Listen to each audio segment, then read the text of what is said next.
President John Mahama selected former Finance Minister Professor Kwesi Boche to lead Ghana's economic team to hold talks with the International Monetary Fund on some kind of support for the economy. The talks are expected to begin on 16 September 2014 and agreements reached by November 2014. Dr. Boche is the chair of the National Development Planning Commission and the Ghana National Gas Company. Government of Ghana recently announced its decision to seek an IMF assistance to tackle fiscal problems, including inflation, huge budget deficit, and a currency that has tumbled by almost 40% this year. President Mahama says the purpose of pursuing an IMF deal was not simply to dig the country out of a short-term fiscal hole. The president also said the government would seek a $1 billion euro bond as it talks with the IMF as well to further finance. Right, so President Mahama says the purpose of pursuing an IMF deal was not simply to dig the country out of a short-term fiscal hole. The president said government would seek a $1 billion from a Eurobond this year as it heads into talks with the IMF, adding that the country may look for further financing if it secures a deal with the International Monetary Fund. But what should we understand by this? Sami Yampa is with Gold Coast Fund Management. He's head of research. He's joined me over the telephone. You're welcome to the program, Sami. Yes, good morning, and thank you for having me on the call. Absolutely. Sami, how should Ghanaians view this IMF assistance? Well, I think that we've gotten to a stage in our economic growth where we are, challenged. And I think that government has looked at the better options. I mean, there were two options that we could have taken. The first option is to have our IDAs, that's the international donor agencies, to come in to support us. But if you look at the previous years, you've seen that the IDA support for the country has been very limited. And government looked at that option and said that couldn't be the better option. But the best option for us at the moment was to go to the IMF. And the IMF, you know their core mandate, to come to the aid of ailing economy. And therefore, when they come in with some structural adjustments that every economy should do. So, I mean, basically, this is how far we've gone. I mean, we've had a history of this country where anytime we go through such challenges, we go to the IMF. If you look at the 1983 example, where there were structural adjustment programs, which we call the ERP, the Economic Recovery Program. Ghana was looking to the Russia for help, but we were advised to go to the IMF. So we did go to the IMF. And then if you look at the 1992 and 2001, during the administration, we went to the IMF with a HIPIC initiative, and now we are going back to the IMF for economic data. So it becomes a situation where the economy is going through the challenges. That is the best option for most economies. Britain had gone there. I mean, most countries have gone there. Ghana joined the IMF in 1960, and we've been there since. Britain went there. The only thing is that Britain went there, but they've been able to get out of it. I mean, they don't go to the IMF again. But a lot more countries go to. So it's nothing strange that we are going. I think that it's a good option government has taken to go to the IMF. But minds are divided over whether it's good. If it's that good, why should people want to punch holes into it? I mean, I think a lot more. We've lived with examples in the past where the IMF comes in. It's like going to the bank. You go to the bank to borrow. The bank will come in with some restrictions as in where you need to invest the money, and then the times that you need to pay. Now, what is happening with the IMF basically is that you go to the IMF, people are scared because you go to the IMF, they will come in and then straighten you up. I mean, they will come and make sure that whatever money that you've taken from them, they will come in and control your economy somehow. I mean, I'm using that word reservedly. But the point is that there will be some level of conditionality. And that's basically why people are scared. One, IMF had already thrown out that notice that our wage bill is high. And one of the best ways to control our wage bill is either, scheme out or stream out people out of the public wages. And then, that might even stop government from employing people into the public sector. And then make sure that we clean our wage bill. The other signal they've also given us is our utilities. I mean, there's been a lot of government subsidies on utilities, and they do not subject to that. I mean, they do not subscribe to that because it adds up to our current account deficit. Current account. So it is something they will want us to look at. And then the issue to do with by this deficit. Look at it. No country or no ideas a deficit. Okay? And it will come in stronger on up and down expenditure. Try as much as possible to support the private sector and also to support the financial sector. Currently, our financial sector in Ghana is going through critical challenges because of government intervention. Okay, so this assistance we're going to get from we could get from the IMF after the talks, does it only take monetary form? Yes, I mean, now we're looking for monetary and we're looking for, when you talk about policy credibility, I mean, I have seen that, and it is clear that government cannot institute setting policy or setting directives because it does not have the political will to do so. The government tried to reduce the public sector jobs. Government will seem very unpopular. If government goes ahead to remove total subsidy from the utility, the government does not do certain things. I mean, go back to do certain things. Government might be unpopular. So there is that tendency. The government might not be able to do those things, but we want the IMF to come in. I mean, clearly, if the IMF comes in to tell you that you need to cut down or remove subsidies totally, it is the IMF that is saying that. It is not government that is saying that. Okay, so then it moves the burden on itself onto the IMF, and the IMF will come in and structure. And if you look at what they come in to structure the economy. And they have done that first. But we return to go back. If you look at history, 1960 that Ghana joined the IMF. They have come in several times, but we are not able to structure. After they structured, they try to bring some discipline in the macroeconomic environment. We go back to do things that are not right. If you look at 1992, I mean, in 2000, when our GDP, debt to GDP was about 160% of our total GDP. I mean, IMF came back and then put in some measures and reduced our debt burden. In macro, when in 2000, when inflation was about 42%, they came back and then put some structures in place to correct those situations.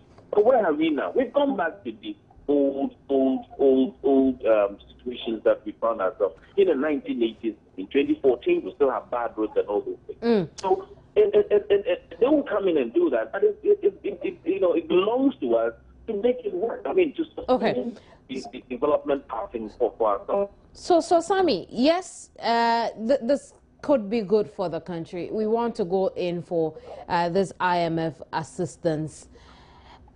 In going in for this assistance, we have had so many warnings from different minds on what the repercussions could be for the country. What should be our posture in entering into negotiations with the IMF? I mean, I don't know. The government was going in with the homegrown policy. What we heard was that the homegrown policy was not accepted by the IMF, the World Bank. So they were coming with a new policy, with a new policy. Well, I guess now I don't know how our posturing would look like, because we are in dire situation. I mean, the situation we have now is that we don't even have savings. Our country has just about 1 week import cover. If you look at what really happened in terms of the central bank supporting budgetary government's budget, overgoing its bonds by 70%. That the government budget deficit was highly supported by the central bank by 70%. It's a dire situation. So you could see that there could be that rumor or that speculation by Fitch that government was printing currency. So we really do not have the bargaining power now. I see. Yes, we do not have it. We will go with our bare hand to ask for arms, and then that the IMF will look at our situation. You know that they already are picking data, trying to understand really how bad the situation is. So if they understand how bad the situation is, then they will come calling the shot. As of now, it's a very. I think it ain't that bad, but it is bad. And so if we, to a large extent, bargaining power is very small. We have a government that has promised improvement, or we should expect improvement in institutional reforms and programs. We should expect some improvement in our fiscal sector as well. How do we achieve that when we have very little bargaining power? No, we have a policy that I think that the World Bank will not sidestep those. I mean, we have a budget. Don't forget, we have a budget. So I don't think that the IMF will come and sidestep our budget. We will continue with our budget. I mean, government will have to, because there are some internal generators and the IGF that we have that will, is focused on the budget. We'll continue to do that. But, the point is that we will have to prepare for certain, conditionalities that the IMF will come up with. We should prepare, and I think government is preparing itself. The Ministry of Finance and then the central bank know that the two key institutions, that the ministry and then the two policies, that the fiscal discipline and then the fiscal policy and the monetary policy, are the two things that the IMF will look at and then bring those streamlines. So they are prepared, but I don't think that they would disturb our path in terms of what we really look at to do for the year. I mean, if government has the money, they will encourage it to go ahead, because social intervention is key. I mean, in terms of health, in terms of education, these are key things that we need to achieve, and those things are stated in our budget, and I think we'll have to go. So our budget and our plans for the year will not. Well, I don't think it will be interrupted. When the IMF assistance comes in, I mean, when we looked at the budgets as we are now, the targets we were supposed to meet and all that, we've seen how we've missed some of the targets and how we may not be able to meet some of them at our current state. What would change with the coming in of the IMF assistance? I think nothing. I really didn't get your question, but if you can repeat it. Should we expect any of our targets within the 2014 budget to change just because we got an IMF assistance?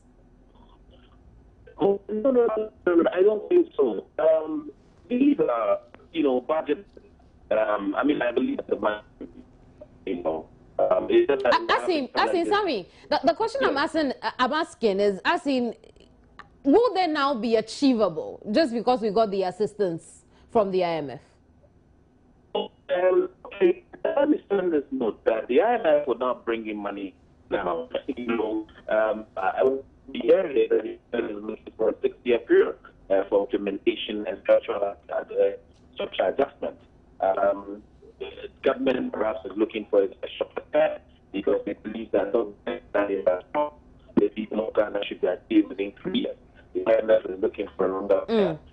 So I think that government will go forward to ask for a much shorter time so that they can be able to achieve all the things that they promised. And then that's good. I also think that believe that. Sammy, we're getting very bad feedback from you. If you could reposition yourself, and then we have the conversation proper.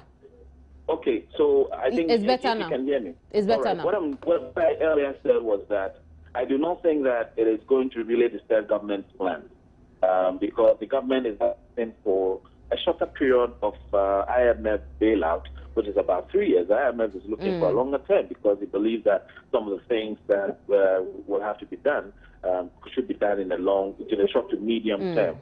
3 years might be too short to implement most of the things that they want to do.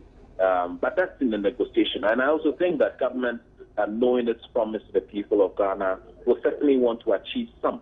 What we need to do is look at how we can raise internal generated revenue for Ghana. I mean, our revenues are falling short, but our expenditures are still skyrocketing. It is not the fault of government. I mean, if you look at how prices, goods and services have gone shot up, definitely government expenditure will also shoot up. I mean, it affects everybody in the country. So I think that it is a big challenge for the government at the moment. But they also have to make sure that they fulfill their promises to the people of this country, because much depends on how they can do that. So which is more ideal, a shorter-term assistance or a longer-term assistance? Keeping in mind the situation we live in right now in the country. You know, I will certainly subscribe for the longer-term implementation, because, you know, when such conditionalities, harsh, strict conditionalities come, it does not have to come in with you know, it does not really have to come in the bank. I mean, if it comes in with implementation not properly structured out in the long term, its effect on the general, it will weaken the economy. Business confidence will slow down. You know, consumer confidence will be touched. So I think that it has to be the long term. So the IMF, some level of education will have to be done, and education takes time. You know, people should be sensitized on the conditionalities. People should know the reason for the conditionality, for people to accept it. You know, so that when the acceptance alone can take a year or two, you know, and then the implementation goes ahead. And these discussions are just not going to happen overnight. I mean, it's just going to take some time for policy direction to be really agreed on. So it certainly will take more years. I mean, it's not going to be, it shouldn't be in the short term. And that one, if government goes for the shorter term, I think that it'll be too harsh. It'll be too harsh on the general public, on the Ghanaian economy. Won't we also reel under a lot of influence if we decide to go for a long-term assistance from the IMF? Well, you see, if you look at what the IMF has been doing in the past with Ghana, we've had a history of long-term implementation. I mean, if you look at the 1983 to the from the 1983 that the erstwhile TNDC government went to the IMF, it took a longer time. It was not a shorter term implementation period, right down to 1992 when they took over power again. I mean, there have been a lot of programs that have come in, and the IMF and the World Bank really do put up projects that are for the longer term, because it takes longer time to implement and then have results. So I really think that we've had a history of dealing with the IMF. If you take a look at the HIPIC initiative, for example, I mean, we're able to get out of HIPIC not in a shorter term. I mean, it took about 4 years to 5 years to be able to end the HIPIC program. So it is not in the short term. It always takes a longer time to really implement these policies and then get out of it. Finally, though, government is all beyond the IMF, is looking into other options or further finance in the economy. But what are the options that exist for government? You know, sometimes it is important to look internally. It is very important. That should be the first option for every economy. Like I gave an example of UK. I mean, Britain went to the IMF, but Britain has been able to, when the IMF came in and brought in the reforms, the leadership of Britain were able to, abide by those reforms, and now Britain has never gone to the IMF ever since. So it has exonerated itself, or it has gotten out of the IMF cliffs. But they are member states, member countries of the IMF. So I think that internally generated funds could be the best option, and then controlling expenditure, controlling your be more fiscal discipline. And when you are able to do that, you can and then supporting the private sector, because the private sector are the people that will turn the economy around. If the private sector is being challenged with times like this, the private sector cannot contribute to economic growth. You see, we have come from a situation of a 15 billion in value terms of GDP to about 90 billion in value terms of GDP. But the point is that, what can we show for it? The private sector still is struggling, so we really need to look internally and support the private sector.